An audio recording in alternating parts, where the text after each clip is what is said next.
Trustees meeting. We'll start with the consent agenda. Do I have a motion to approve? Second? Second. And Bill, I think you wanted to make a note about something. If I may, in the register of payments, you'll note on the very last page, a payment of $84,144.84 to the city of Des Moines. It's a right-of-way management fee. You may recall that we have significant concerns about this. I've raised it with the city actually. I held this check for a number of months. There's some litigation associated with this, not involving the Des Moines Water Works, but involving Quest. It went to the 8th Circuit Court of Appeals in St. Louis. There appears to be a partial ruling, at least in favor of the city. But this is one of several topics we'll be discussing with the city manager. The concern here is not simply the $84,000 for 2018. There's an escalation of charges here that reach between $400,000 and $500,000 in just a few years. So we're very concerned about it, but I wanted you to have the benefit of seeing the payment here of $84,000, as I recall, Ed's budget probably had $35,000 or so in it for this year, which is consistent with our past charges. So we're seeing a significant escalation here that will only escalate beyond any reasonableness here in the next several years. Okay. We have a motion and a second. Any other discussion? All in favor, signify by saying aye. Aye. Opposed? Public comment period, and I would welcome some of our union representatives if you're here for a specific reason, or anyone else would you like to speak for the board? No? They're just here to intimidate me, I think. Well, we're glad to. Action items, we'll go to action item A. Bill, would you like to review it? Happy to do this. We have two items on the agenda involving Tower Co. Item 3A and then item 3C. A is the substantive one where we're asking actually to schedule a public hearing next month. This involves the Nolan standpipe area on Hull Avenue in East Des Moines. Tower Co., you probably remember, is somebody we turned to several years ago, now 4 years ago as I recall, at the Wilczynski facility. We have significant concerns about all the telecommunications clutter in our facilities, particularly our standpipes and water towers. It's become a safety concern for our employees. It's a maintenance concern for us in trying to coordinate a number of activities. So we turned to Tower Co. several years ago at Wilczynski, and now are heading towards that at Nolan to act as a third-party broker, if you will, to coordinate removing the telecommunications devices from our facilities and putting them on a monopole. And then essentially they lease the monopole space for us and then deal with the telecommunications providers in terms of having. Hello? Helen, please record your message. When you finish recording, you may hang up or press 1 for more options. Okay. Just a quarter, I'm afraid Ricky didn't respond to me. Somebody from Granger. Doubt that's Grant. Might want to be part of the public comment process. May be the case. They can call back. They can call back. So this particular item, again involving Nolan, there is some unusualness about Nolan relative to other locations. Nolan has significant police and fire telecommunications presence on the standpipe there. Again, we will be looking to Tower Co. to work that through. with not only the single cellular provider, their T-Mobile or whatever their successor is, Iowa Wireless, I guess, but also the city of Des Moines and public safety. But this is simply to establish a public hearing next month and see if a number of things can be worked out between TowerCo and us in particular in the next 30 days. Kind of a rambling discussion or a rambling description there, but it is a little confusing given TowerCo's involvement in a later item here. And you will recall TowerCo's involvement in Wilchinski a few years ago.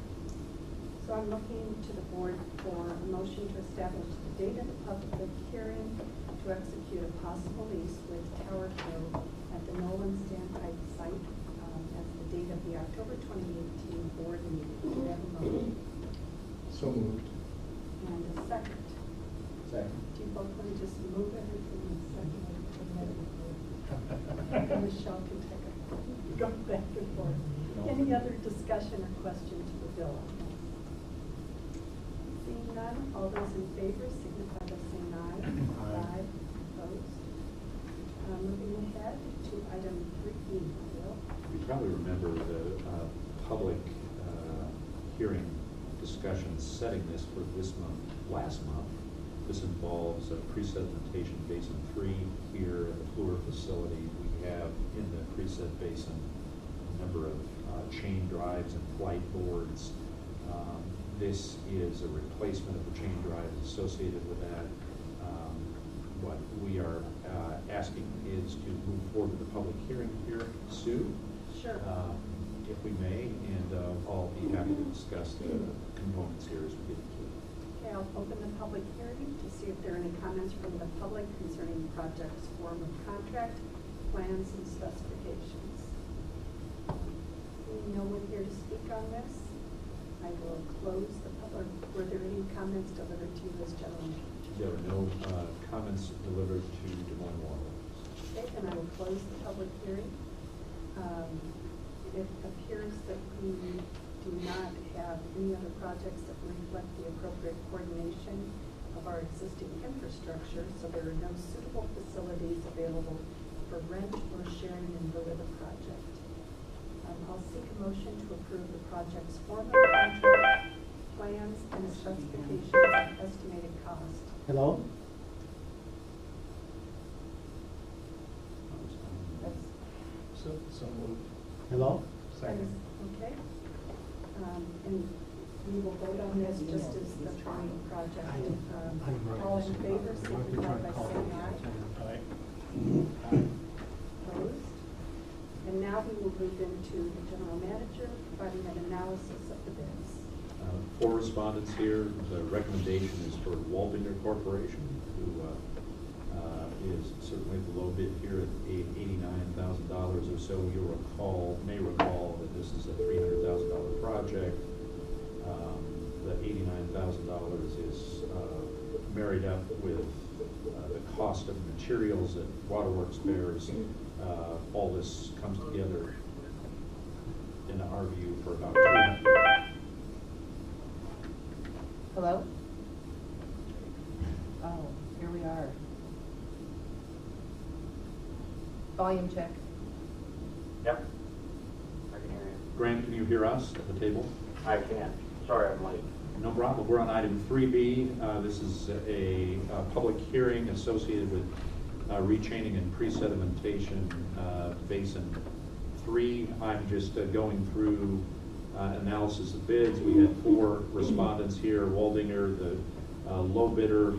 This project substantially under our estimates at about $228,000. The estimate was $300,000.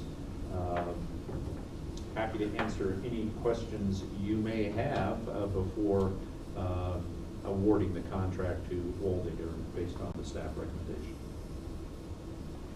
So I'm looking for a motion to award the 2018 pre-sedimentation basin bin 3 retaining contract to the Waldinger Corporation in the amount of $88,630 and authorize the chairperson, CEO, and general manager to execute the contract.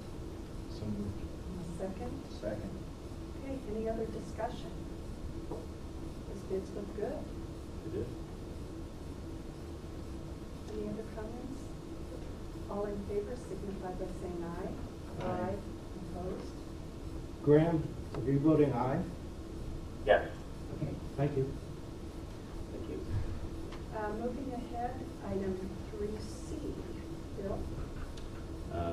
This is an item that council has suggested we approach in this way to cancel the public hearing that was scheduled relative to Tower Co. and a relationship with us at the Hazen Water Tower.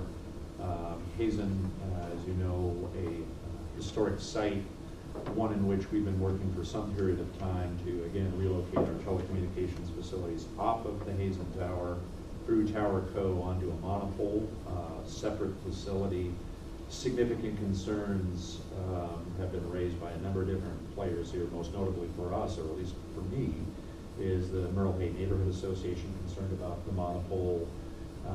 Tower Co. recently came to us, the reason that this was scheduled for public hearing, with the thought that they may have a more attractive alternative. That has unfortunately not been the case here.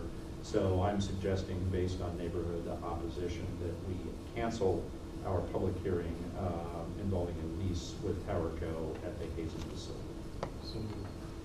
So we're looking for a motion to cancel the public hearing and execute a lease with Tower Co. 2013 at the Hazen Water Tower site. Second. And Counselor, did you want to say anything about this? I mean, we set it for a public hearing, and I think this is your preference to then take action on it. The board doesn't want to proceed with the matter, and it's appropriate to simply cancel the public hearing. Okay. Just in case anyone was confused why we were doing that. Thank you. All in favor of the motion to cancel this public hearing, signify by saying aye. Aye. Opposed? Aye. All right, moving ahead, request for proposals for security services, 3D. You'll recall that beginning in January of 2014, we entered into a contract with what now is On Point for armed officers at a number of different locations involving protecting Des Moines Waterworks facilities. That was a 5-year contract. There are renewable elements to that. However, I've chosen to come to you with work done by really Ted and Chuck Christensen, in particular requesting permission to do a request for proposals, going out and seeing what the market is generally here. The RFP draft is attached. Certainly On Point, we've had discussions with On Point, encouraging them, if they choose to participate in the response here. This would be for calendar year 2019, a 3-year term moving forward. You'll recall, the board will recall, that there's litigation involving On Point and Des Moines Waterworks surrounding the discharge of a firearm into a trespasser's vehicle. Now, several years ago, that litigation continues, and I don't know the trial date set for that. There may well be one. Rick can help me if he has a recollection differently than that. First part of next year. So that would be after the expiration of the current agreement. In a discussion, particularly with the chair and vice chair, suggestion has been made that we make some reference to providing health insurance benefits for employees, or at least indicating that the board would be favorably disposed to respondents who provide benefits, particularly health benefits, to their employees. So happy to consider that. Happy to answer any questions you might have here. The reality is we are reaching the end of a 5-year agreement. I could have chosen to extend the agreement. I believe it's best for us to look at alternatives in the market. An alternative may bring us back to where we started with On Point, but nonetheless, I'm happy to answer any questions you may have on the security services contract. So we're looking for a motion to authorize staff to issue an RFP for security services. Do we have a motion? So moved. One of the things that I'm going to second, the issues when we originally looked at changing how we did security were looking at liability issues, insurance related to that, how that affects us, and that my understanding, especially with our current employees, we don't really have that kind of staff, that expertise within our staff. We have had folks that are working in the park and doing other things, but this is kind of a different job, so we've changed. And we are involved in litigation, so the question about whether we, where we're saving money or not saving money, or we're answering a need that's outside, those are kind of separate questions, but we want to make sure that we have people safe in the park for a variety of reasons. It's a little concerning. We want to make sure that people feel welcome here and can be here safely and understand where they're going, and have security services that are keeping our facilities safe while we balance that other aspect. So I want to make sure that as we go forward, we're balancing those several different needs. And I'm sure Ashley will have some input on kind of where we staff and how we staff as well, and where we find that balance. So that was a second with comment. Yep. Thank you. And then I do want to just touch on what Bill mentioned about benefits, and especially someone with firearms under contract with us. And the statistics are right that 1 in 5 individuals has some type of a mental health diagnosis. I just want to make sure that we have the vendor that we would select, and I'm not saying this has to be a requirement, but I would certainly think the evaluation points could be given to those that would have not only health benefits, but employee assistance programs and other things, if there are issues that those individuals that we are arming with firearms on our property would have. Graham, any comments? No. Okay, and we can hear you real well now. We thought you were calling in 4 or 5 times. We got all excited. The phone kept ringing, but it wasn't you. No, I don't know what that is. Operator error on the Yeah. side. All right. Any other discussion? All in favor, signify by saying aye. Aye. And opposed? Moving ahead, we have blank park zoo billing. Graham, again, we are assuming that you're an aye. Correct. Correct. Blank Park Zoo billing, I've had some discussion at the Finance and Audit Committee on this issue. The long and short of it is that what you have before you is direction to staff to reduce the arrearage that we are looking for in reimbursement from the Blank Park Zoo. Under your current rules and regulations, there's a mandatory 5-year look back. This shortens it in this particular application to this calendar year, basic dollars, only involving Des Moines Waterworks, not involving the city of Des Moines, for whom you all know that we also bill for a difference of $425,000 in arrearage, looking back 5 years to roughly $75,000 for calendar year 2018 moving forward. In future billings, obviously, also. Happy to answer any questions on this one, but the long and short is our billing system just did not pick up on the transfer of the Blank Park Zoo from the city of Des Moines in 2003 to a private foundation or entity. We have subsequently picked that up in the last couple months as an error, and under our rules, again, the staff is directed for a mandatory 5-year look back as opposed to the full 15 years in which there is an arrearage here. But the suggestion here is to limit the arrearage look back to only this calendar year for Des Moines Waterworks charges. The city manager of Des Moines has contacted me to discuss the city's position relative to their arrearages, and that will happen. In the meantime, we will move forward only billing for Des Moines Waterworks, and as also discussed at least briefly at Finance and Audit, we will work with Blank Park Zoo management to provide arrangements for their payment of the $72,000 or so in arrearage over time, as opposed to one single billing. Happy to answer any questions you might have. I'm sure we'll have some discussion on this, but first, I'm looking for a motion to authorize staff to waive Rule 502.2.4 and limit the look-back period to recover water charges for 2018 only, subject to receipt of payment in full of 2018 charges. So moved. A second? Second. Okay, discussion. Bill, when you talk about, this was missed 15 years ago, whose responsibility is it to pay the bills on this or to look into that? I think the two different questions, Mark. That the basic issue here is that we, Des Moines Waterworks, did not pick up on the transfer of property and the transfer for responsibility in 2003 from a City of Des Moines facility to a new not-for-profit.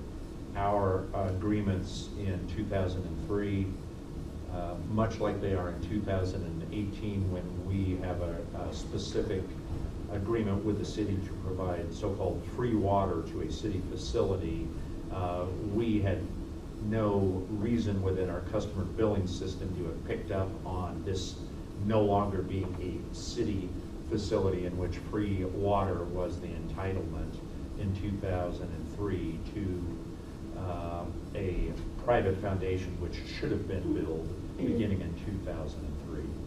I hope that's a fairly clear answer. Realistically, we should have, it would have been appropriate in our view if we got some communication from the City of Des Moines here indicating this happened, but we also did not pick up on it in our general knowledge of what goes on in the community. Certainly I was with the City of Des Moines in 2003, and I think it was generally known that the City of Des Moines had shed the Blank Park Zoo to a private foundation. We did not pick up on that for purposes of billing. But the responsibility ultimately is to make sure that, we can't know every transaction that happens in the community, correct? So ultimately, that should have been communicated, so. That's correct. Just to And formally change that, and we've recently changed our rules so that we make it clear when someone sells a home, if there's an issue, on some of the equipment or how that goes, so that we can define that, and we're trying to make those better. Are there any other things that we need to do to make this better or prevent future situations? I very much appreciate the question. Amy and her staff have already looked at all of the City of Des Moines addresses and meterings that indicate no billing to ensure that the no billing is consistent with our current agreement with the City of Des Moines. As an example, generally enterprises like the Des Moines WRA or the Des Moines International Airport or a pump station should and will be billed for water consumption, but there are a number of locations, as an example, Des Moines City Hall, the Des Moines Armory, I think would be examples of locations that aren't billed, but the City of Des Moines has a number of locations, parks as an example, golf courses, community centers, that Amy and her staff are going through line by line to check and make sure that we don't run into a situation, at least as we look at it today, comparable to this. This is it is a major, I'm sure, concern for the Blank Park Foundation and the Blank Park Zoo relative to the arrearage here. Your actions today will limit their arrearage in a way that frankly would not be recommended, an action you wouldn't take generally. This is a significant reduction in their responsibilities. But I'll also say I'm confident that the Blank Park management is more concerned about the City of Des Moines because the arrearages involving the sanitary sewer and the stormwater are many times more than the arrearage associated with water use. We did talk about this in the Finance and Audit Committee meeting, and Graham, I'd love for you to jump in on it as well, but I think the sentiment that we had, or at least I'll speak personally, the zoo is a great regional attraction, and I don't think any of us wanted to do anything or want to do something that would negatively impact them. I like what Bill said about being able to work with them on the 2018 billing, because getting a $72,000 bill is also quite startling if you're not used to budgeting for water. And the other thing is, I want everyone to know, Bill has already asked the city for some additional information. I believe I heard from one individual on the board with the zoo that there was a 28E agreement between the city of Des Moines and the zoo, and so there may be some confusion on their part. But I saw an email from Bill to the city manager asking that question: did you have a 28E and what exactly is covered under it? So that may be part of the confusion as well. But certainly, when we look at, for instance, golf courses, where we are today providing the water, because it's a city of Des Moines owned facility, but contracted out through a concession type agreement, this could happen. You know, if the city chooses to sell off any additional property. And Counselor, I would ask you, it's my understanding that the zoo property is still owned by the city of Des Moines. Yes, I think that's probably right. Okay, so again, I don't know for sure. I think that's another layer of confusion, and I'd be interested in knowing if that is the case, because our intent is not to provide water to property that is owned by the city of Des Moines, carte blanche, but I think specific areas. I think the free water is governed by a specific provision in the 2080 agreement that governs this. It is, and it's confusing. I just want to step in for a moment so we don't misstate it. Any free water to golf courses used to be the rule. Right. As you'll recall, now we're in a process of 20% increments, ramping that up to them fully paying for water provided by Waterworks. But there are other facilities like, as an example, City Hall, where we do provide free water, all of which is to say this is a pretty confusing topic.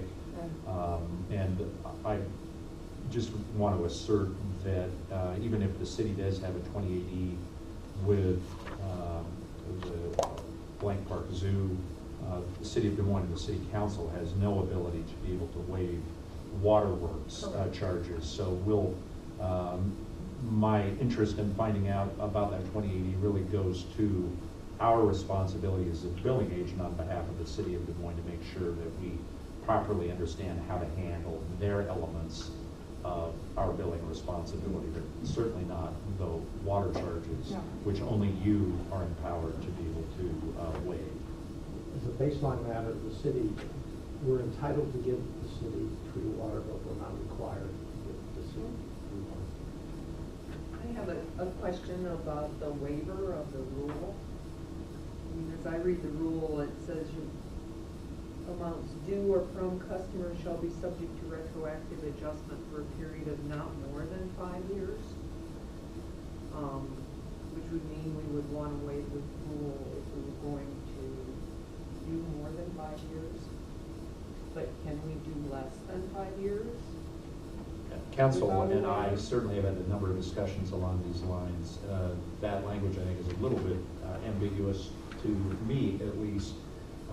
Up to 5 years. I think the staff interpretation is that in arrearage circumstances, we should be billing at the 5-year level. If there is a lesser period, we would want that direction from you, and hence the request for waivers. I just read the rule, and it would seem to me that it's Discretionary. yeah, at least for this. I mean, I agree that the issue should come here if we're going to do varying things, but I don't know that we have to do a waiver in the rule less than. And I'll certainly defer to legal counsel on that issue. The reality is, if this were a smaller issue Yeah. And not a highly controversial issue surrounding potentially fundraising Sure. and the viability of the institution, we probably wouldn't be having the discussion at the table, but this is a little different circumstance from staff's perspective. The 5-year period is the maximum period that we allow ourselves to enforce, and that's consistent with the utility board deal. That's actually where we got it. When it was Right. written. And waiver might not be the only way to phrase that, but I think the intent is to have the board approve the decision not to enforce for the full 5-year period. But Diane, just for my benefit, from your expertise with the IUB, obviously, is it your view that staff could in fact bill at their discretion something less than 5 years? Well, the way the rules, Yes. Right.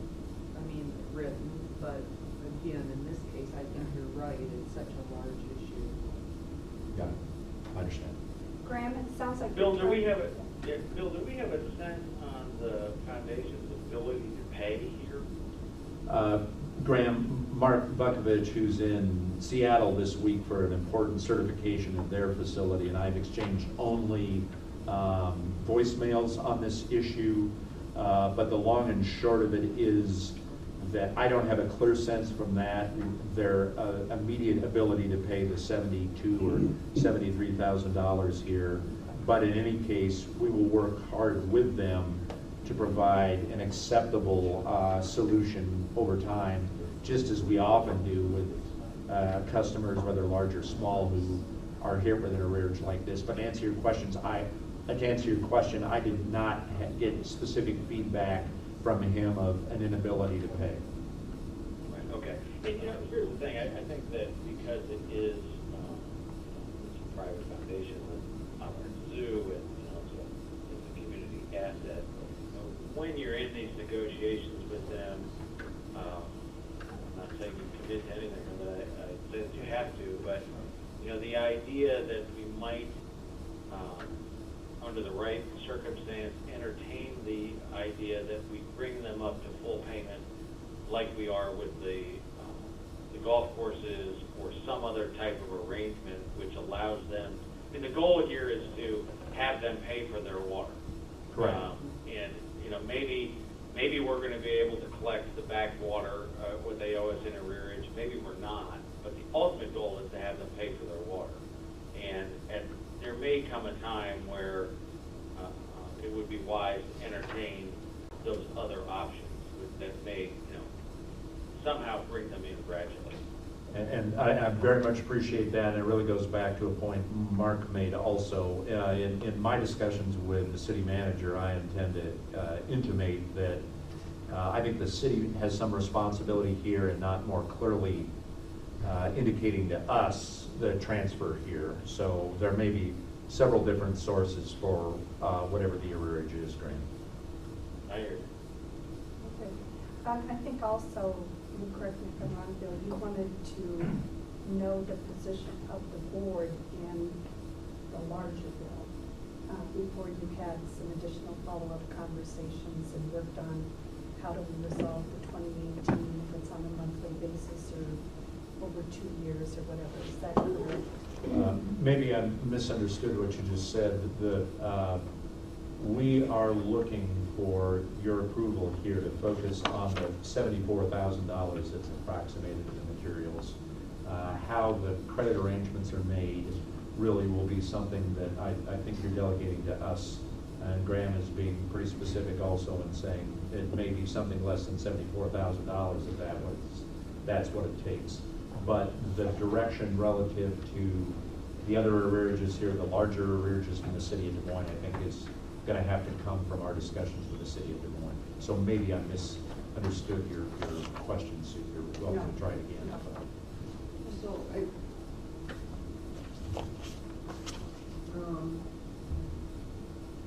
think the question is, we absolutely want to build them going forward, but I thought, are we ready to make a decision on the larger bill, the $73,000, about those discussions and understanding ability to pay and what it's, I agree with that, and I think Graham has some good thoughts on it also.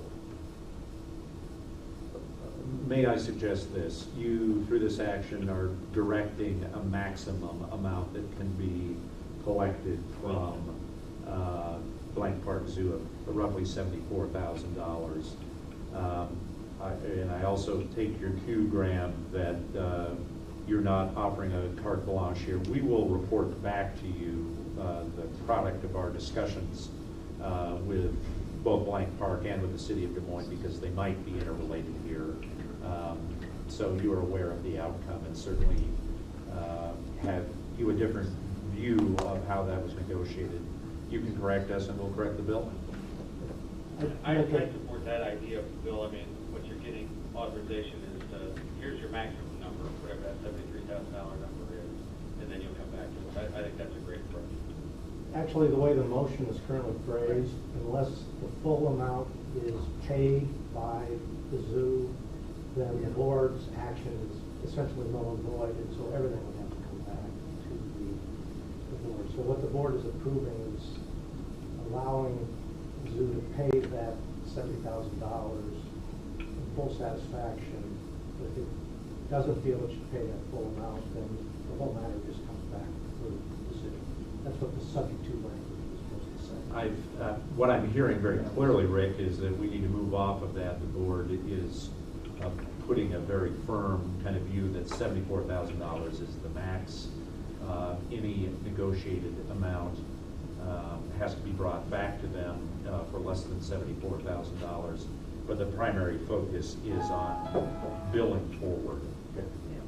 So we may want to change the language of the motion to reflect that. If I may, let me kind of look at this, and Rick, you can help me out here on the motion itself. And Michelle, who did we have the motion from in the second? Dave and Diane. Okay. So what are you looking for? I think I would suggest, and Rick, help me out here, if you have a different wordmanship here, I would just drop the last clause on the recommended actions, subject to receipt of full payment. Yeah. Or perhaps the motion should direct staff to negotiate a resolution of the zoo's back bill with the understanding the board expecting that payment in full or all other bills going forward would eventually be achieved. But that's not what I heard Grant say. There might be a ramping up. That's what I meant by eventually be achieved. Okay. I mean, A little hard to write. I like where you started with that, Rick, and then, I would just maybe change the end of it, that when it comes to the arrearage amount, what the board is authorizing is the maximum of whatever that exactly is, $74,000. Right. As to, going forward, I don't think we're even going to address this in this motion, but what I was suggesting that there's a possibility that staff will come back to the board and say the zoo's ability to pay is so minimal that they are not only unable to pay us for the back, but they're going to pay us slowly up to 100% of what they use every day. I'm not suggesting that's where the final negotiation is going to end, and that's why I don't think we need to address it in the motion. So All we're saying is that the most we're going to go back and collect as Des Moines Water Works is in arrearage of $74,000. and to otherwise direct staff to negotiate a resolution. Yes. Can I suggest this language? And again, looking at your recommended action, it truncates the last phrase. Authorize staff to waive 502.2.4 and limit the look-back period to recover water charges for 2018 only.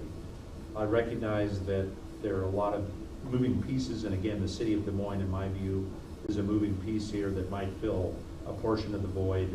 Let us come back to you with a resolution of this, but if you take this action, we recognize that there are a number of considerations here about not distressing the Blank Park Zoo and their operations on a day-to-day basis. I get that direction. I like that. And we'll come Yeah, back. I like that. So Graham. I like that, Bill. If you wouldn't mind just restating what the new motion is. Recommended action, authorize staff to waive the rule and limit the look-back period to recover water charges for 2018 only. Do we have that as a friendly amendment? If you need somebody to make it, I would make it. Okay, and Dave, would you accept that as a friendly amendment to your motion? Yeah. And Brian is the second? Yeah. Counselor, is that? Yes. Okay, any other discussion? All those in favor signify by saying aye. Aye. Opposed? Aye. Okay, thank you, everyone. Thanks for that, Bill. I think that's a good approach. We'll report back progress. I'm confident there will be progress in the next month. Great. Great. Item 3F is the performance evaluation of our CDO and general manager. And before the meeting, I did ask Doug to again send, I think some of you may have received performance evaluations that were put in writing. I do want to also say that I know some individuals have expressed an interest in meeting with Bill one-on-one, and I always encourage that.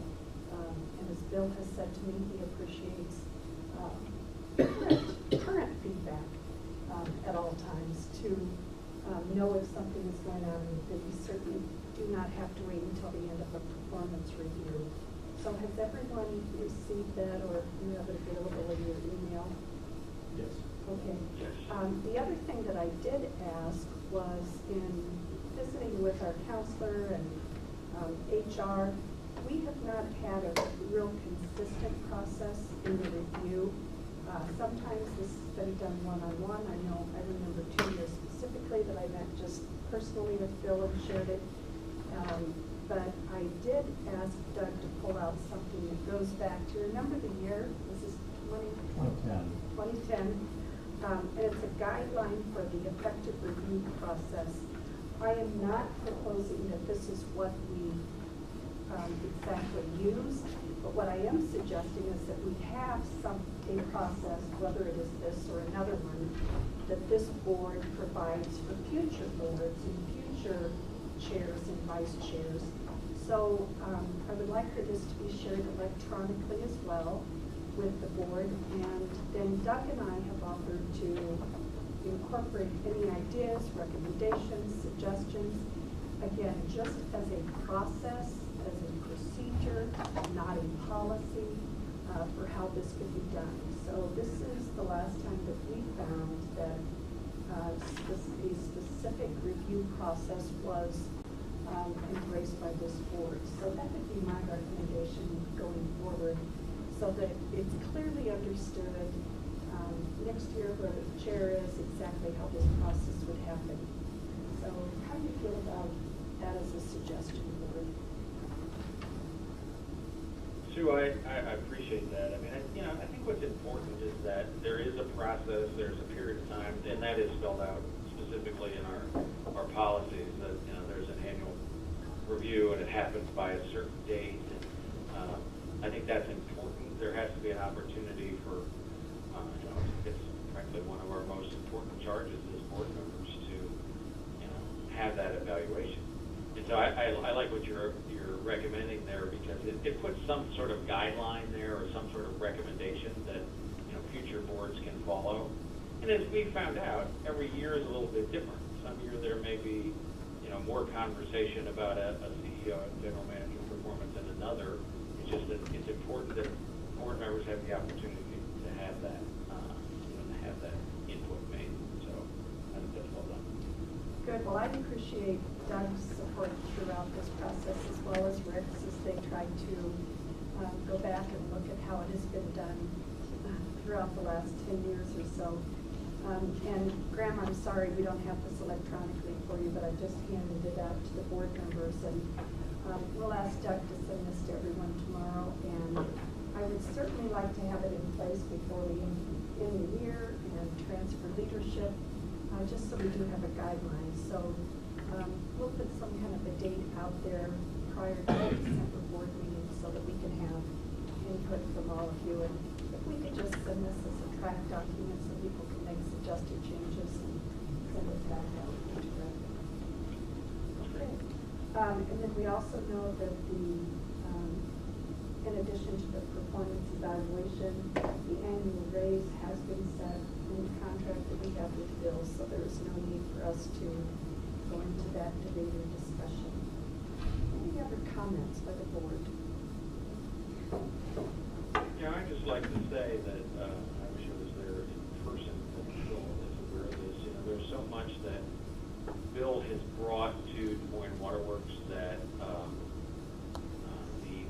organization is much better today than it was when he took the leadership role. I think about our capital improvement plans, our financial position. There's I could spend an hour going through a list of things where things have improved under Bill's leadership, and so we are lucky to have him. And I appreciate his daily diligence to the job. And when I describe Bill to people who don't know him, I say that he's a guy that does the day-to-day job, the administrative job superbly. Our relationships with, management's relationship with employees and AFSCME is so much improved under his leadership. But then what we really get, in addition to that day-to-day administrative role, is a guy who looks at the big picture and is able to develop and articulate a vision of where we can be. And to have somebody in that role that can do both of those things is perfection. I mean, that's what we're looking for. In my review, and Bill and I will talk about this in the next few weeks. There were a couple of things this year that I didn't call them problems, may not be the wrong words, but issues that I want to discuss that are probably growing pain issues. And that, the way I see it, is how does the CEO and general manager interact with the board and how are decisions made. And the only reason that I point them out is not because individually any of them are complaints or criticisms of mine, but are examples of ways that smart people should put their heads together and say, can we be doing this better? And as I've just described Bill, that's what he does every day. He looks at things and says, is there a way to do this better? And so in these cases, these are issues that involve Bill directly. And so I put them in writing, and I'm going to discuss them with him because it's an opportunity to discuss, are there ways for the board and the staff to interact in a more efficient or effective way? So for those of you that have read those comments, that's why they're in there. And hopefully Bill sees it the same way, and we'll discuss it. I appreciate that feedback, Ed. Thank you. Would anyone else like to make a comment? I would like to say thank you to Bill, because if we would have known when we started off this year the amount of meetings that we would be involved in on regionalization, we might have put that as one of the goals for your job. But not once did I ever hear you consider doing something that was not in the best interest of the utility, trying to keep Moines Waterworks at the table, reaching out to all of those customers that maybe haven't been as involved, such as the Pleasant Hills, the Windsor Heights, and bringing other members of your staff in, whether it's Peggy on the financial side, or Ted on the technical side, or Amy on the customer relations, who knows everyone and all of our customers so well. So I just appreciate the other duties as assigned that you have so willingly done this year. And I very much appreciate you taking calls on the weekends. Amy, you do. Kind of funny, over the weekend I had a neighbor that had a sewer issue.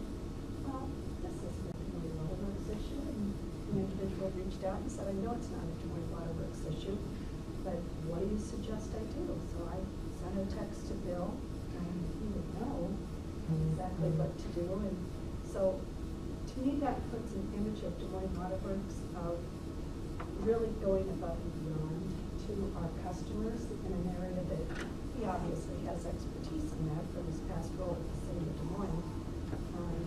And that's all part of the brand that we have at Des Moines Waterworks. So thank you.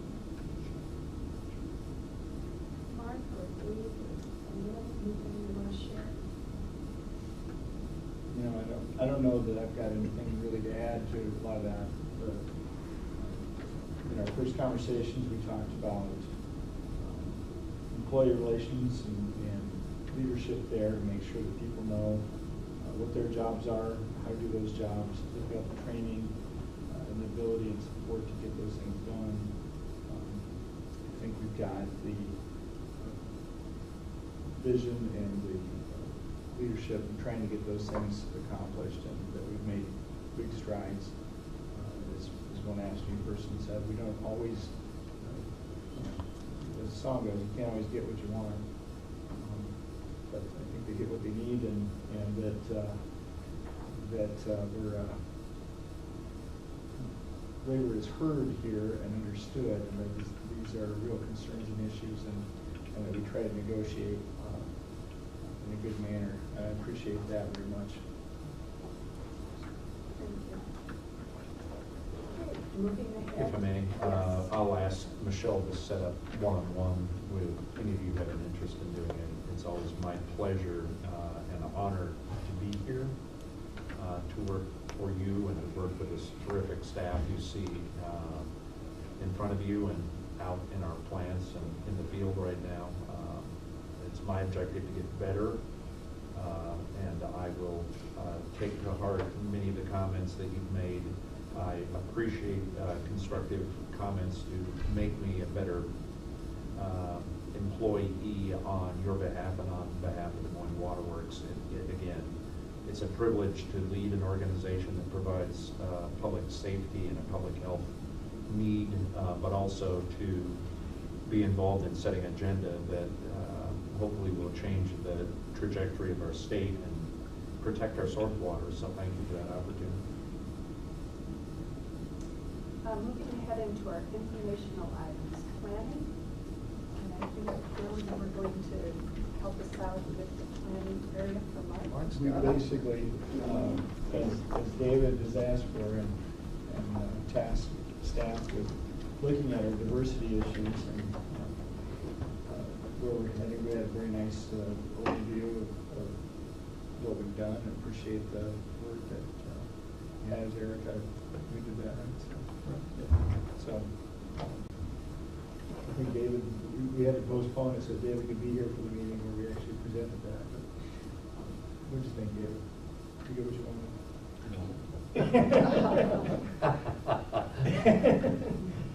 As far as the One too many presentation, questions. presentation of where we are. The attitude is definitely positive, but we aren't there. Yeah, well, I mean from the presentations, I think, you know, in this labor market, I don't know, it's difficult to, it's kind of, it's interesting. I think we've got interesting hiring issues anyway, and finding people that are skilled in specific areas, and that we've got a unique place that you can't just take anybody and But I put them in there. think we have a definite advantage. We have a wonderful place to work and a good product, a good position. People should love to be here, and so we should be able to almost pick what we want, even in this labor market. I think we've made the right moves in trying to bring in the right people, not having people guess at what education and experience and training that they'll need to meet jobs that we might need in 20 years, but to bring in the right people and then train them for what we need, and trying to develop programs for that. You know, and I do appreciate the efforts that are being made and what we talked about in going to different places and making outreach and letting people know about these jobs too. Thank you. Moving ahead, finance and audit. Graham, do you want Sue, to? yeah, and if I couldn't throw this back to you, I just had to change rooms, and I left my computer and my notes in the other room, so I don't have Sure. any agendas in front of me. So I'll just, if you wouldn't mind taking the lead on both of those, and then I can chime in. Sure. Raftellus, we had a terrific presentation. Peggy, thank you very much. It's clear that the staff and the utility has spent a huge amount of time as we look at our current water rates. It was remarkable. We did ask for that information to be shared with the board, and I think I saw that come out to everyone. But just really interesting in the current methodology and how we have looked at rates and moving forward. So if you haven't had a chance to take a look at those slides, or if you have questions, I'm sure Peggy will make herself available. But Tom, did a wonderful job of presenting. And obviously we talked about how we want to share this information with the rest of our customers, because the one thing we've heard from our customers is, I don't understand how you set the rates. And I can tell you after one presentation from Tom from Tellus, I have a better confidence level in how he is recommending that we look at our costs and then transfer that into rates instead of, I know we're not doing the cross subsidization and everything, it's just a real highlight. And there were others here. Anyone else want to weigh in on? Sue, I'd add, the one piece of that we also discussed was, Raptellus is ending, is nearing the end of its initial contract with us, and they've done, as you said, really great work. One of the things that came up in our meeting was how Raptellus serves some of its other clients in places like Saginaw, Michigan, and others.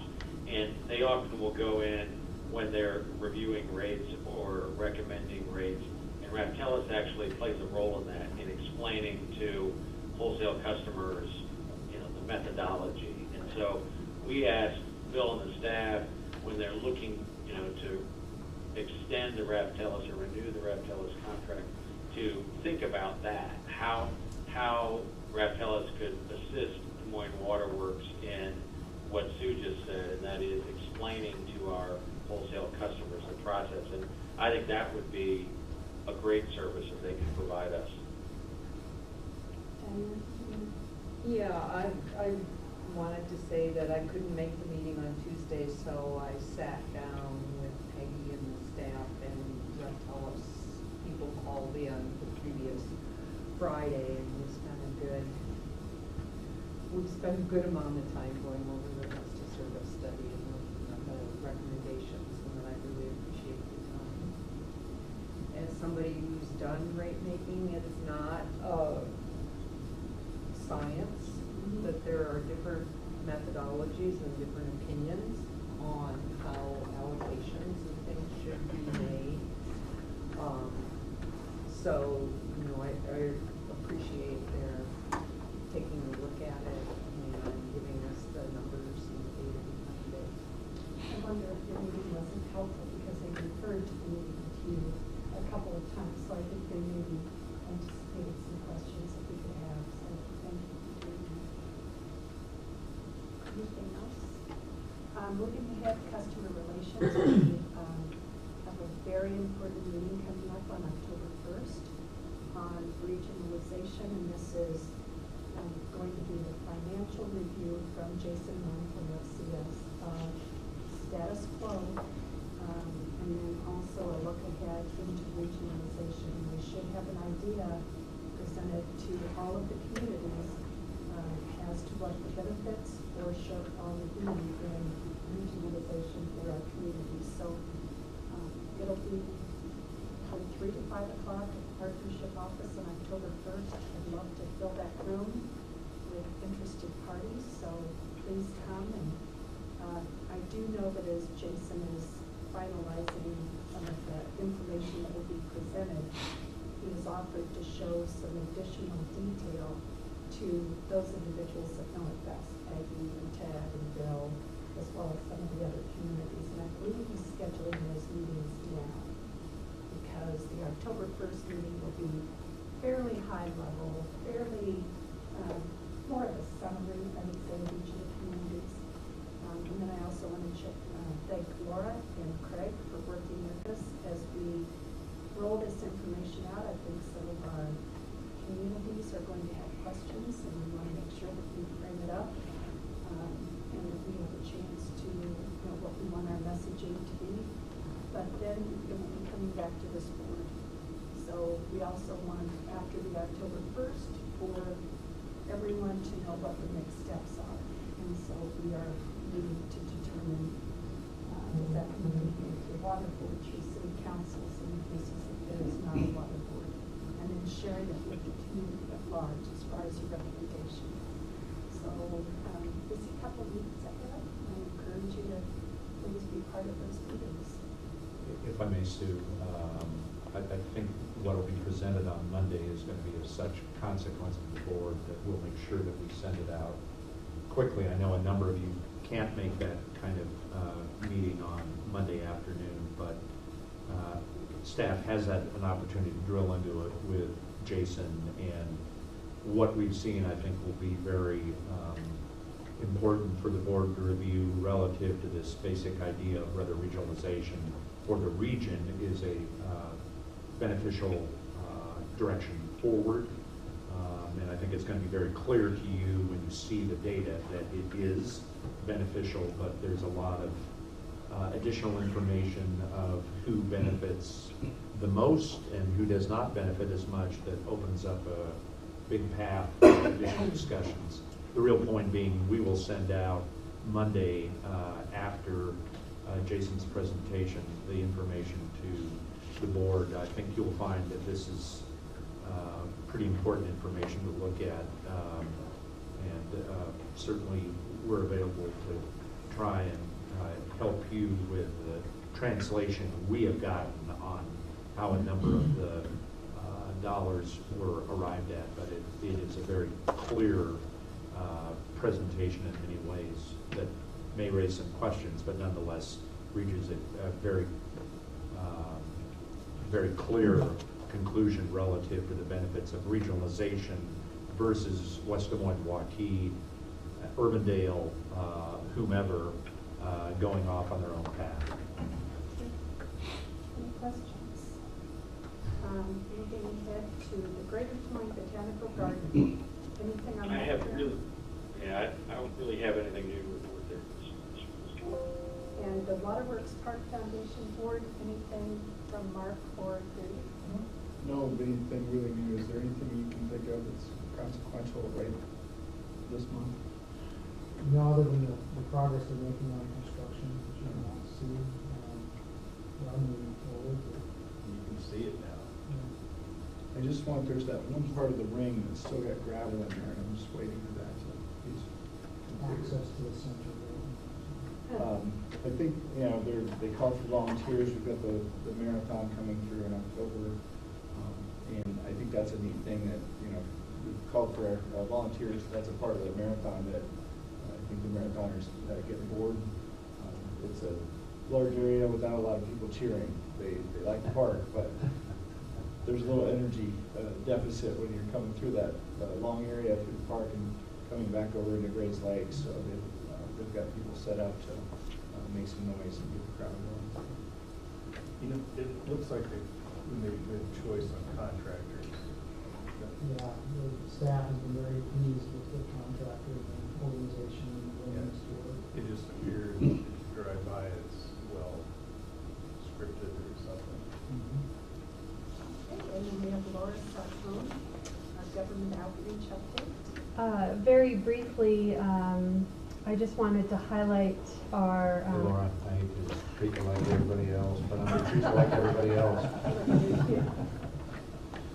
Got my eye roll that I give my children. I felt that, thank you. I know we saw it, I felt it. I wanted to highlight a really great program that Des Moines Waterworks is offering for its second time, and that is our Citizens Water Academy, and it's more of a community outreach program. However, we have had such high caliber interest that it has a great feeling of government outreach as well. So a few of our accepted candidates that will be participating in the second annual academy beginning on October 10th include city council members from Des Moines, Pleasant Hill, and Urbandale, a former state senator and likely future Polk County supervisor, a county soil and water conservation commissioner, a public works director from Total Service Customer, Windsor Heights, and then also staff at the Drake University Parking Institute on public policy. So the caliber is great. We also have even great engaged citizens, people who just pay their water bill and want to know more about their local water utility. So not to discredit those citizens on their caliber, but they are engaged as well. And we are excited for 24 participants to start the 4-week class on October 10th. Maybe you mentioned it, and I missed it, Laura, but we've had more applicants than we had space, and Correct. put a prioritization on our customers in the Yes, process. we had 30 applications. We did target our selection process to our service area constituents. So customers receiving Des Moines water. Laura, you have elevated this to such a level that it's a highly sought after seat in this, in the academy that we put together. And I had a call from Pleasant Hill, and they were kind of jockeying for a position as to would it be better to send a new person or this person. And I think that's wonderful, because what that tells me is their responsibility then is to go back and share that information that they learn. And so however you are communicating this, it certainly is being very well done, and congratulations. Yeah, not only the caliber of the candidates, but the caliber of our presenters throughout the academy. Staff from Des Moines Water Works, but also outside presenters throughout the state, and a few out of state as well. So I think you get a lot of bang for little bucks. It's a free academy. Just your 16 hours worth of your time to come here and to learn a lot about soil and water. We appreciate the engaged citizens that will then become advocates for soil and water.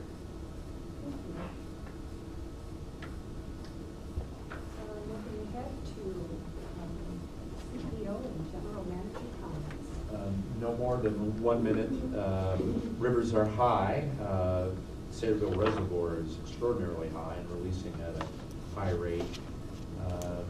That's bad news in terms of flood preparation and in terms of demand, both. The good news is it certainly helps our supply. We have ample water available for us, and from a water distribution standpoint, a pipeline standpoint, as we look towards the winter and the harsh reality of main break season, the higher water table provides some benefits to us. Cold, dry soil conducts and breaks more mains than wet soil, which tends to insulate our pipes. So all of which is to say we're watching a number of things right now. But to date, it's been a good 2018 in many ways. And we will be carefully watching both the rivers and the reservoir through, particularly the reservoir, through the eyes of the Corps of Engineers. They are closing a number of areas at Saylorville. Even as we speak, there's some concern about limited flooding associated with the Saylorville Reservoir in particular. That's it. Okay. The other thing I would like to insert under this is a process for our chair and vice chair for next year.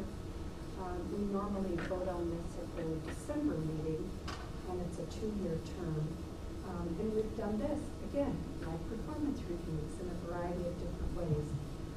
So I have talked to Mark, and we would certainly be willing to serve as a nominating committee as chair and vice chair, simply meaning if anyone is interested, to let us know. Another way that we could do this is to have nominations from the floor. Obviously, another way is if we feel that someone who is on the board would do a great job in one of these 2 roles, we could certainly approach them and make a nomination. So is there a preference from this board as to how we do this? Now, granted, we have almost a quarter here, but I would much rather be on the front end of it and let everyone know what's happening so that they can think about their life in the next 2 years, and if they are committed to stepping into one of these leadership roles.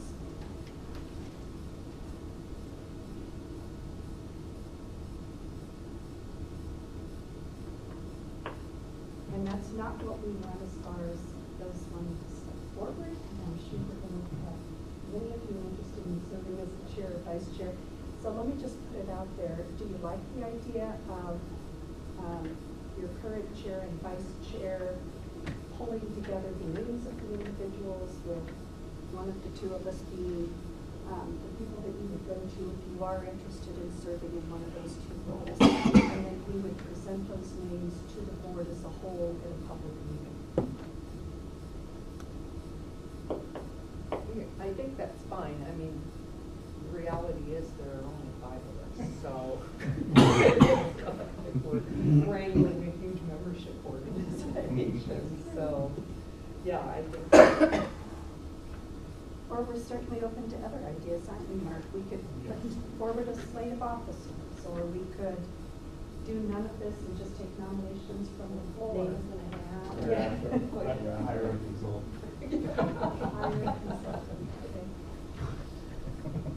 Preference? Dave, I Mark, think- Graham? I think that sounds fine. The two of you is. Does anybody else can speak up to it?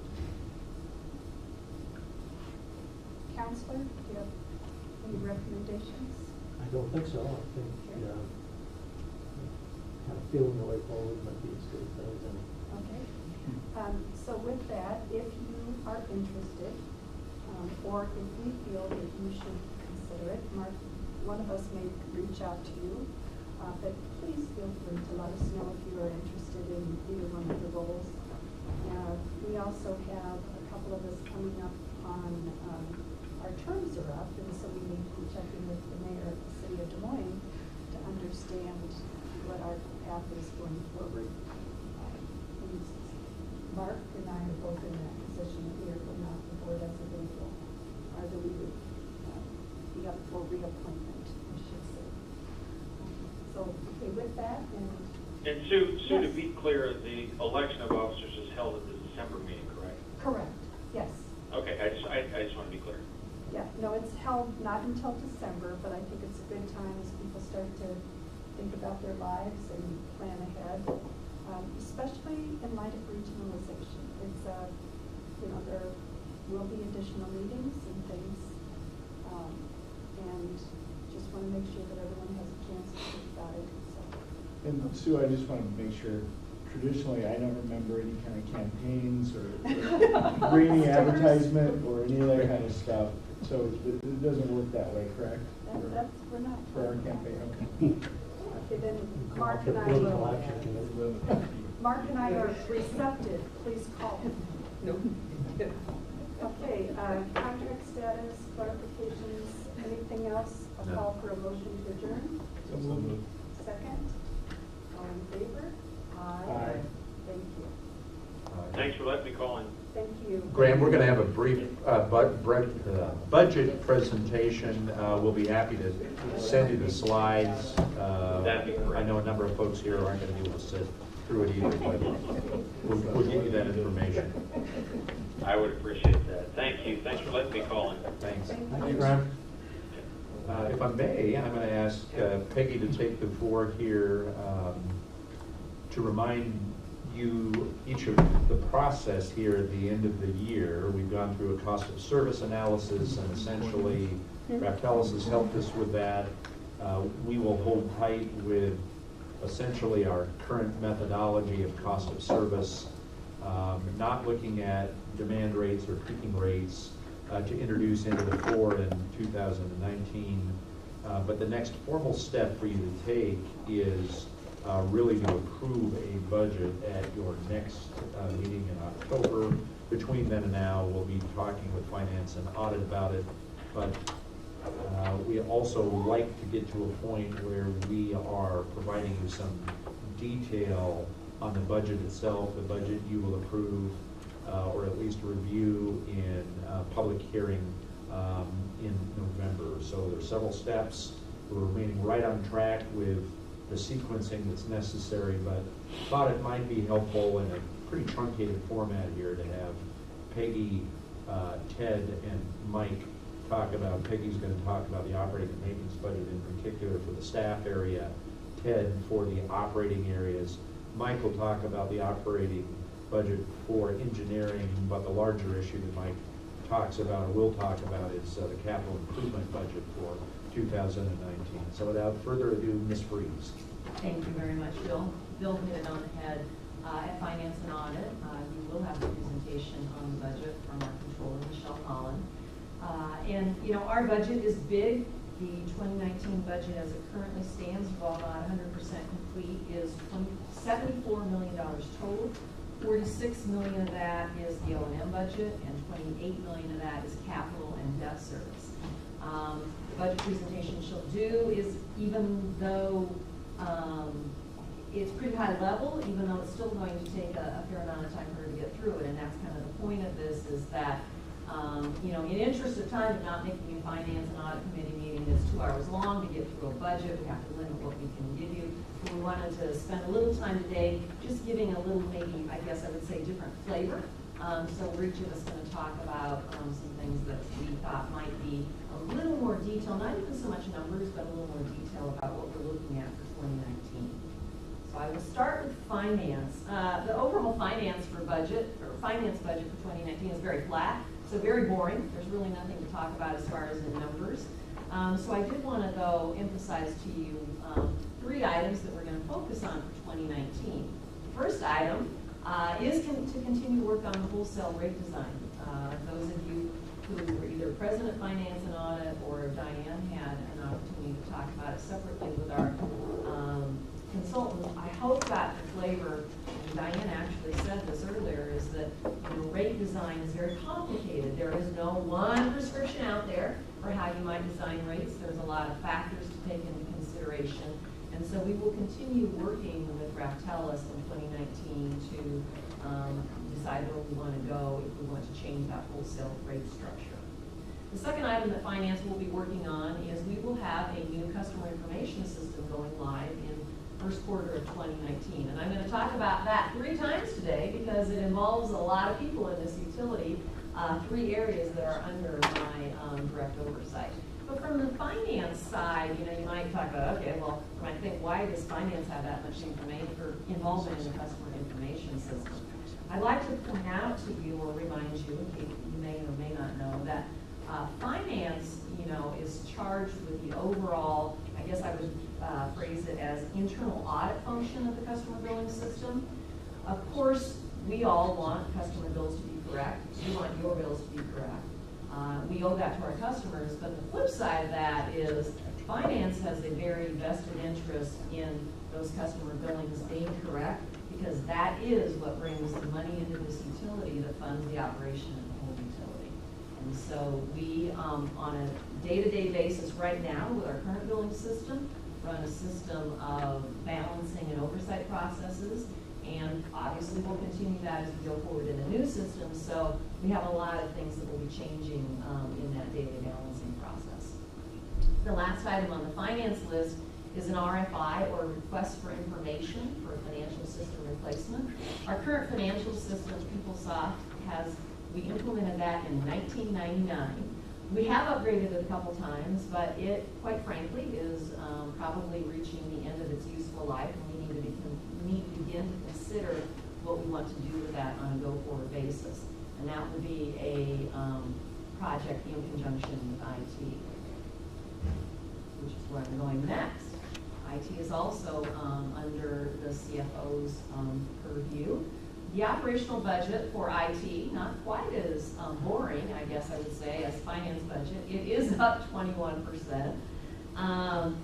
And one of the items that is the reason for that is really just a transfer of dollars. It's not more spending, but a transfer of dollars from the CIS capital project into operating.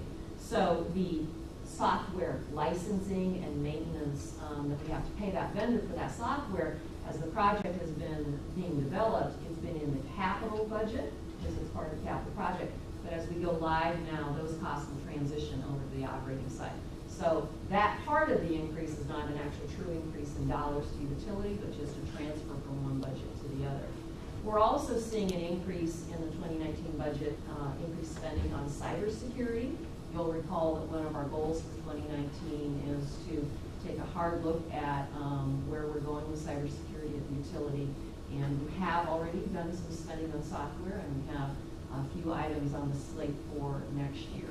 And then the last item, which is actually the first item on the list, offsetting with those increases, we actually do have one decrease in FTE and IT, which is simply a result of not filling a vacant position.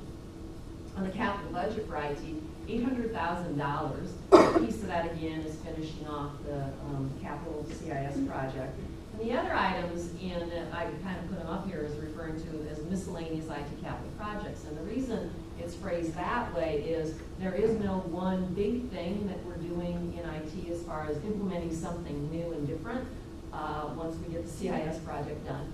But we have an awful lot of PCs and laptops in this utility. It's kind of what makes the utility run. We all have them at our desktops and in conference rooms, et cetera. And so we need to replace a few of those every year to keep them updated. Same as the next item on the list is core network switches. You know, there's a IT computer room upstairs that is full of all kinds of servers and switches and disk drives, and I don't even know what some of those other things are called. Frankly, I let Pat worry about that. But point is it takes a lot of IT equipment to run this utility, and we need to continue each year to replace portions of it at a time so that we're never faced with putting in an entire new computer room in one fell swoop. The one thing that we are specifically going to replace in addition is a video recording server for our security cameras, which will allow us to retain a longer period of security recordings. And the last item on the list is what I already said, is that finance and IT will be working on an RFI to look at future replacement of the financial system. I'll talk about customer service for a little bit. Recurring theme here on a couple points. Their operational budget is up about $200,000. Again, that's mostly due, in this case, of switching expenses from the capital side to the operating side, but that really is in labor. We are doing an awful lot of this work while we're buying outside software. We have quite a few staff people involved in the project, and as we go live, those customer service staff people will revert back over to the operating side. The customer service capital budget is about $1.5 million. It is up a little bit in 2019, and both of the primary items in that customer service capital budget also fall under the just ongoing replacement. So we have two things that collect the meter reads and allow us to bill customers. The first is the actual meter that's in your house. It's got little dials that go around. It shows how much water you're using and tells us how much to bill you. Obviously, that has a direct impact on revenue. We have a wide variety of meters out there, and meters do slow down and actually stop as they age. If they stop, we're clearly going to replace them because we need to get a meter reading so that we can collect the revenue. But also the ones that are getting the oldest and therefore we feel slowing down the most, means they're not registering accurately, and so we want to replace those also so that we have accurate revenue coming in the utility. And again, about 4,000 a year is how many we replace, and we keep doing that year after year after year. The second piece of getting a meter read into this utility in order to bill you is what's known as meter transmitting units, or MTUs. And that actually transmits through radio frequency waves the meter reading from your meter into the utility so that we can bill you. When those stop, your meter is still reading, but we're not getting that reading. And so what happens then is we estimate your bill. You don't like that? We don't like that. And so we need to keep replacing those MTUs. The radio frequency meter reading was implemented in the utility over a wide time span from 1999 to about 2013. Those MTUs last anywhere from 13 to 15 years. So we've already started on that replacement cycle of those because some of them have already aged out. One of the things that Amy and her customer service work on a lot is trying to keep our estimated rate for customers under 1%. At the beginning of this year, we were at the 4% rate for estimated bills. We have brought that down to 2% as of August, but we still have a way to go if we want to reach that less than 1%. And the key is getting accurate reads in here so that we can bill you. The other piece of customer service, and this is where what I've talked about twice already, but where it really hits home, and that is the implementation of the CIS system and mobile field service. As I said, we will implement that, go live. We're working on it right now, but we will go live with that in the first quarter of 2019. so for customer service, and when I say customer service, I mean both customer service as you see it here in the building, but also our field customer service, people that go out to homes.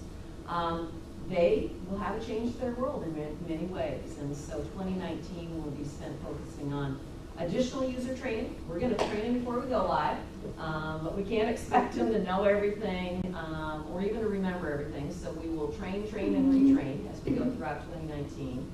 We'll have a lot of customer communication. Again, we'll communicate before we go live on what changes to expect, but we'll continue to communicate with them afterwards to reinforce that.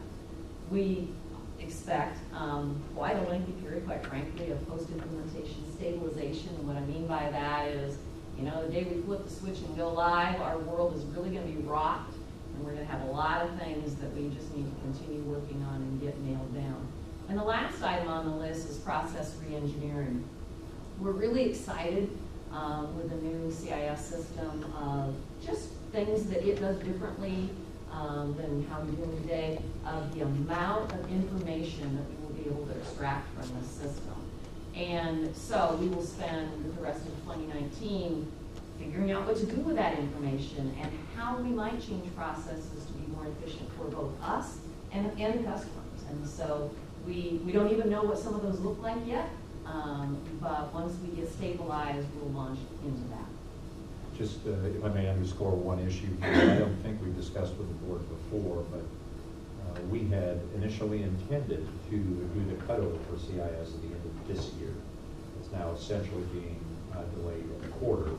A lot of reasons for that, not unusual for those of you who had this experience to have a delayed cutover or a delayed go live date. But I wanted you to hear very directly that this was an 18 issue once upon a time and is now a 19 issue. Some of which is to avoid, frankly, the holidays and complexities associated with that, but very clear that this will be a 19 rather than 18 issue. Basically, we've reached a point in time that if we weren't going to implement by mid-November, we pushed it off into 2019. And again, we don't want to do it January 4th of 2019 because that means we'd all be working over the holidays, so sometime in the first quarter. So we've already reached that point. What kind of information are you getting that you don't get now? Pardon me? What kind of new information are you getting that you don't get now? A lot of information, more detailed information as far as internally about billings, and whether that's at the individual customer level or groups of customers, and different breed information. And GIS some of it we information have also. it, but we can't slug through it very well. GIS information, what we don't have, especially on the field, mobile field side, is, you know, again, that's a paper system right now, and so we'll have it. It will be an electronic system. We'll have lots of information about, you know, what types of service orders, how many every day, what are they, you know, what causes those to be created? Are there things that we can do to change either so we don't have to do one or do it sooner? Lots of different information related to that. A lot of the information we don't have any way to effectively analyze it, and this system has a lot of analytics built in.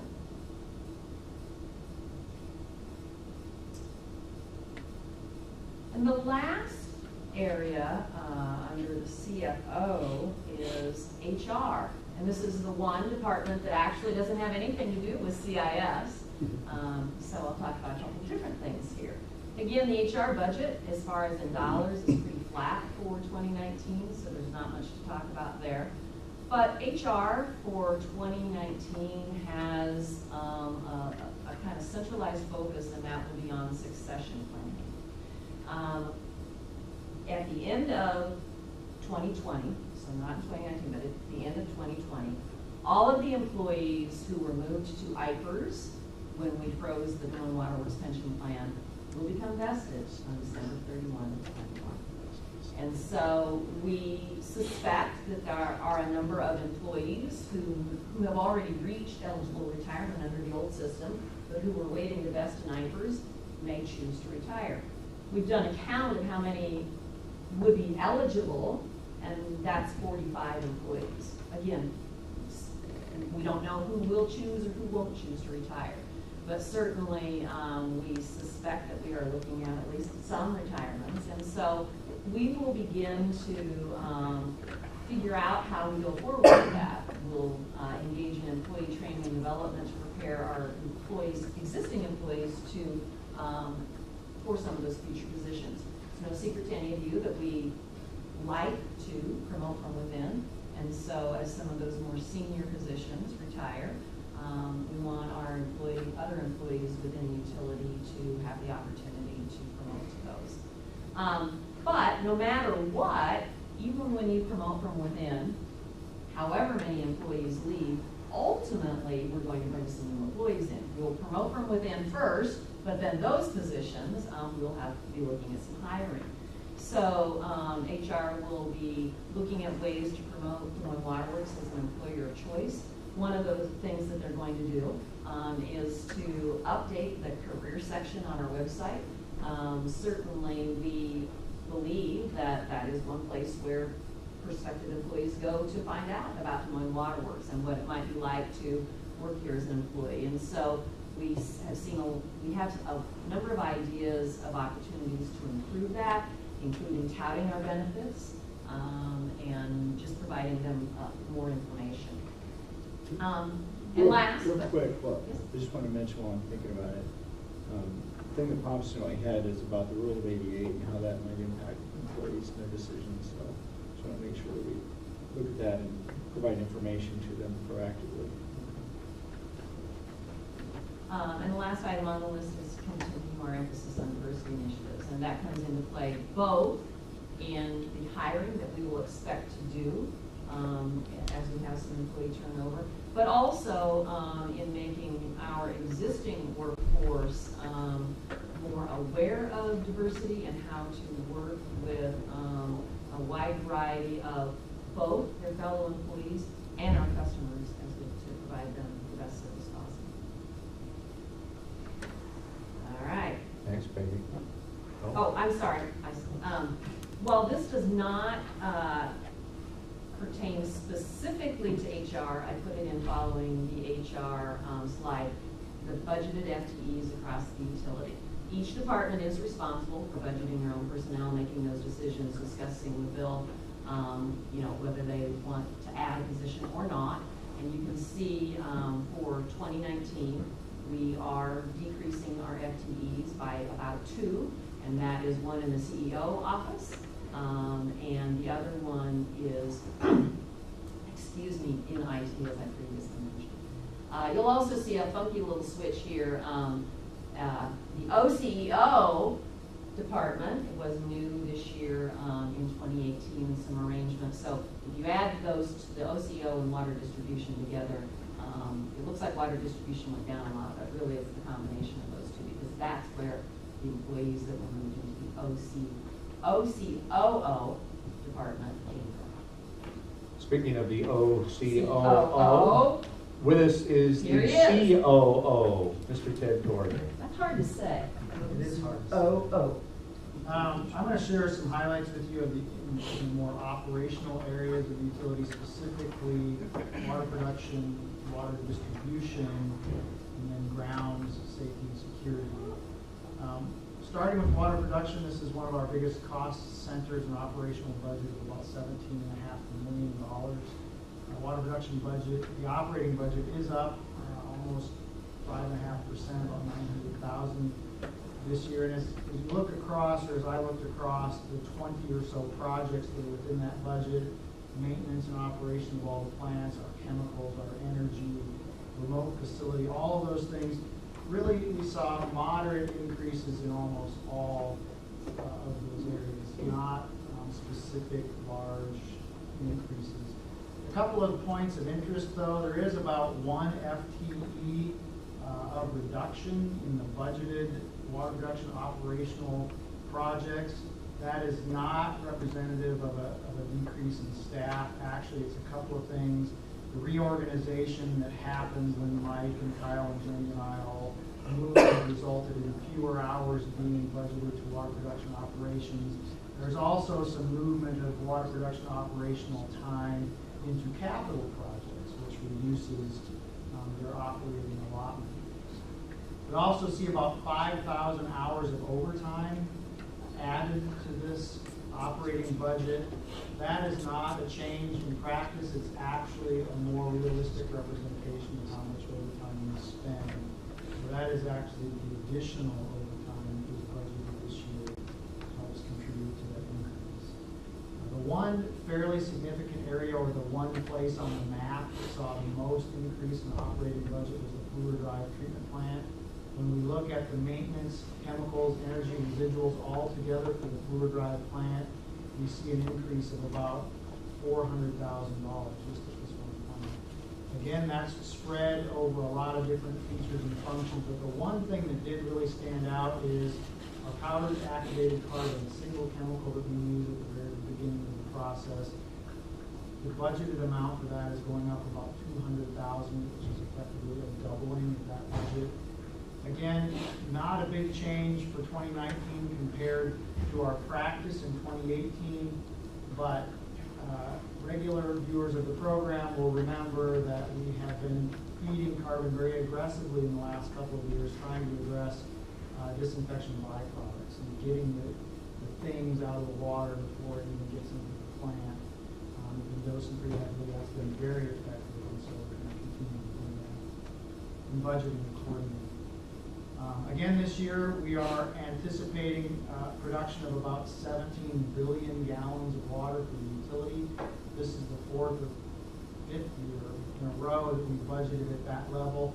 Even though last year we produced just over 18 billion, and this year we should be safely over 17 billion. We feel that that 17 billion gallon target is a good representation of an average year for us, and we don't want to be too high or too low. So 17 billion gallons is the projection again that the budget has been based on. Water production capital, there is a little bit of capital in water production, primarily that relates to fleet and what we call treatment plant reinvestment.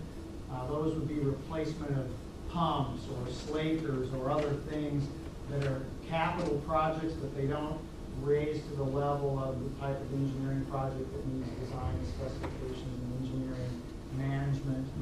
That budget is actually down about $300,000. That is not a representation of the importance or the need. It's much more a representation of the types of projects we're going to do in 19. Larger capital projects at the treatment plants that engineering will manage, and they will show up in the engineering capital budgets. Water distribution, the operating budget there is up about 6.3%, $300,000. A big part of that is the labor reallocation I talked about. There are three components to that. One, a little bit more labor ended up getting budgeted there through the shuffle. There is some overtime that has been brought into this project to more accurately reflect that. And then the other thing is quite a bit of labor came out of the capital program of distribution and into operating. So it's up a lot, but that is not an add of staff, it's just an allocation. The other big ticket item that stood out was right-of-way management fees. And we talked about that earlier today. It was about $85,000 this year. Well, this $85,000 is the increase for next year. So effectively, it's doubling every year for the next 5 years until we get up to about $500,000. So very significant in terms of what we pay the city to manage the right-of-way fees. Always a point of interest.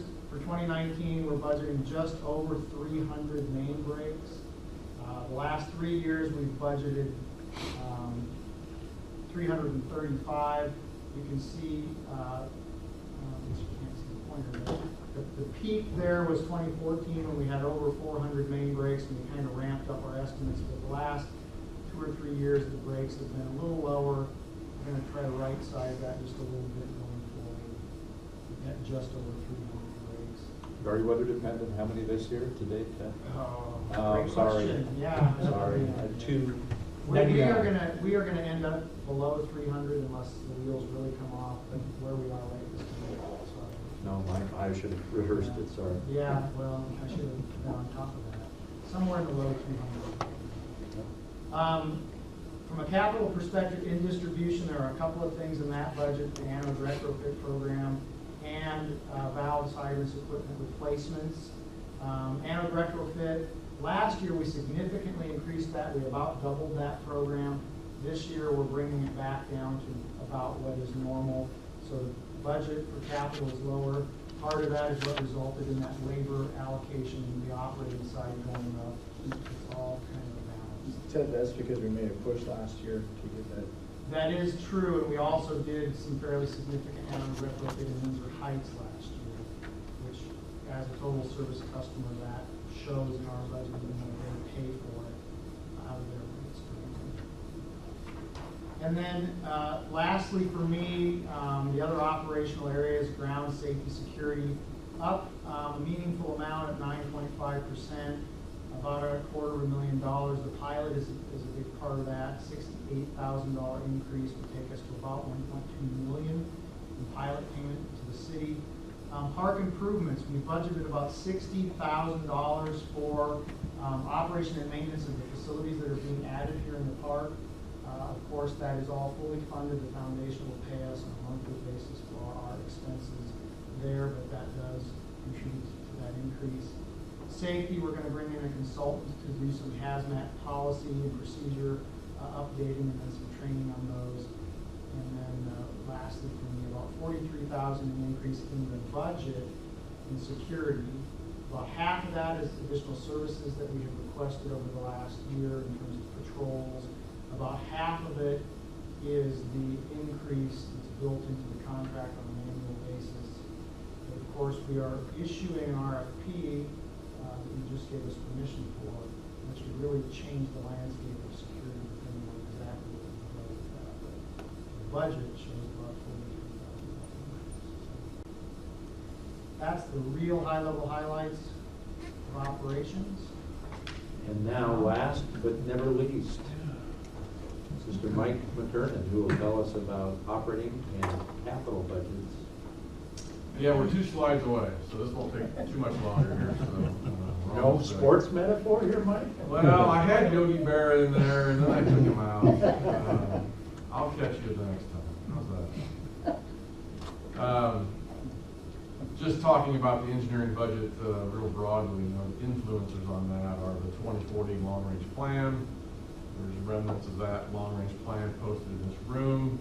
We also have a CIP process that we present to you annually. Tons of information in there that really help fuel what we're trying to do on the year 2019. We also have newly identified needs potentially that might come in outside of those efforts. Then you're all familiar with the regionalization discussions that have been going on in 2018. Those are all what I would call influencers or variables that help us make some of the tough decisions here in regard to what to fund and what not to. Real quick on the operating side, we just generally have some support within our department, but then the more tangible things about our future are handled in some of these studies. I got a number of things listed here: hydraulic modeling, corrosion support, tank inspections. Those are the routine things that we would try to do for utility. There's a couple interesting ones in there. There's a PCCP assessment. We've got some concrete transmission main with some issues, quite honestly, that we are investigating. We want to learn more about the issues with that pipe and see if there's a workaround there that we can fit into our plans moving forward. Buckeye Pipeline is about a pipeline that runs through the Maffett well field and has been out there since probably the 1940. There's an easement from 1940 that we're still working with the operator of that pipeline. The condition and use of that property has changed significantly since 1940. We're going to continue to wrestle with that issue, and that is a technical term, wrestle. I'm going to move on to the capital things here. A number of dollar signs have been kind of thrown out today. On the capital side, here in engineering, there's about $18 million worth of projects. 5 of that 18 is really coming from other sources or projects that are carrying over from 18 into 19. But the message I have for you today is there's $13 million worth of our own money being directed across the spectrum of projects that will hit here very quickly. I opted to chop this up kind of geographically. At the Saylorville plant, we're going to do a planned replacement of some RO elements, reverse osmosis elements in part of our treatment plant. There's also a carryover work plan to integrate a fourth reverse osmosis skid. We've heard a lot about that in the last couple of years. Those are the targets at Saylorville. At Fluor, 2 lines of information here, but some very important things that address some of the things that Ted mentioned earlier.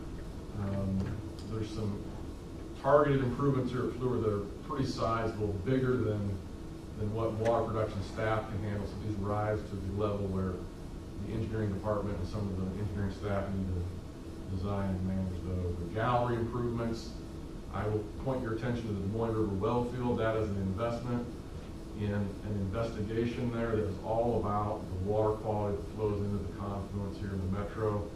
The water quality in those rivers are such that we are in hot pursuit of better raw water quality for the benefit of 500,000 Central Iowans. Basin rechaining, again, somewhat of a system here.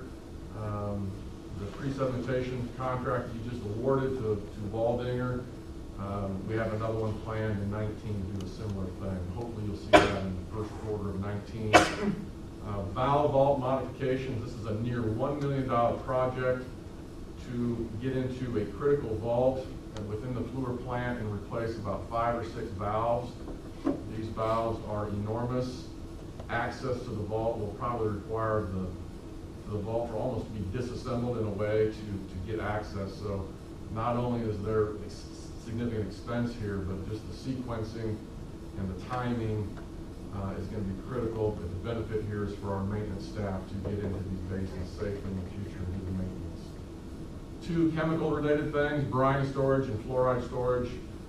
There are some issues there that are serious and we're going to address in 19. At the McMullen Water Treatment Plant, we're going to target some well rehabilitations as well as some issues with some structural issues damaging some glass block out there. We've also got a potential investment in an option to delay any potential sale of some adjacent properties. So this Flynn property is just west of us out there. We would like those folks to not sell their property and give us some time to negotiate and leverage that as we look at other folks that may be planning things in the Raccoon River shallow alluvial. Trying to get to the finish line here, but this next one's incredibly important as you walk through the community and visit with your neighbors. Water main replacement, WMR are the code letters there. We're going to invest $5.3 million in the Des Moines system and $2.8 roughly in Polk County. I would clearly and confidently state that of those totals, more than half of each of those 2 numbers is about us, Des Moines Waterworks, coordinating with the city or with the county or with DOT on infrastructure improvements that they're doing. Sometimes in these situations, we really have no choice. We're going to have to coordinate with them, but I want you to know there's a lot of coordination going on with these other agencies. Some remote area things, barn demolition. The barn that has been such a photogenic part of the park has some demerits to it. And we intend to bring the barn down and relocate hopefully south of George Flagg Parkway in 19. We've got some projects involving Cumming and Norwalk and actually West Des Moines, some carryover work that will go into 19. Polk City, Polk County work, again, carryover project, essentially funded by all of those entities I just mentioned. I think I'll just round out here with development in Des Moines requires us to do pipe extension and large tap reviews. It feels very operational, but it's actually something that we capitalize as these assets become a part of our system. We anticipate a year in 19 similar to what we've seen in the past couple of years. That's probably good news for our community. Lastly, you will see just the carryover of the phase 1 completion here in the park. So before I close, I just want to, the long range plan looks at decades worth of planning. The CIP is kind of a 5-year estimate, but when we talk about the budget and what lies before you here in a couple months, or a month's time is centric to 1 year. So the budget you will see, is it in October? It's got boundaries that are January, December 2019. I think that concludes our. Excellent, Michael. 2 points. I don't recall you talking or mentioning the $74 million over big picture budget here. 74, 48 is operating and maintenance, 26 is capital. Obviously, to support that kind of budget, rates are extraordinarily important. We are going to be coming to you with a rate recommendation of a 7% increase across the board, with a few exceptions in our total service areas as an example, that have to be specially rated, but for both our retail customers and wholesale customers. A lot of work, obviously, in our budget process. Frankly, some confusion, some cross tensions relative to regionalization discussions. You saw that Fleur Drive is receiving the lion's share of our capital improvement dollars. In normal times, there would certainly be questions about whether that priority is appropriate, given a larger service territory. So we continue to wrestle through those issues. You will see a detailed budget in October. And again, approving it in November, but hopefully approving a recommended rate increase of 7% in October to support the overall budget. Happy to answer any questions you may have. You will see a very detailed budget, obviously, in the next month as part of this process, but we wanted to provide you this overview, really, of major changes. And you'll see, whether it's staffing, there are really not major changes. There aren't major changes in our operation, but for this tension between operating dollars and capital dollars. Obviously, we try to put as much into capital investment as possible, but first we have to pay the day-to-day bills, if you will. Yeah, as we were listening, I'm wondering a couple things. One, if Diane's had a chance to tour and see some of the things, because that's always edifying. I think also as you're going through, Mike, I was wondering about whether you had opportunities to get good video while we're doing these things, like we did with the radio laws.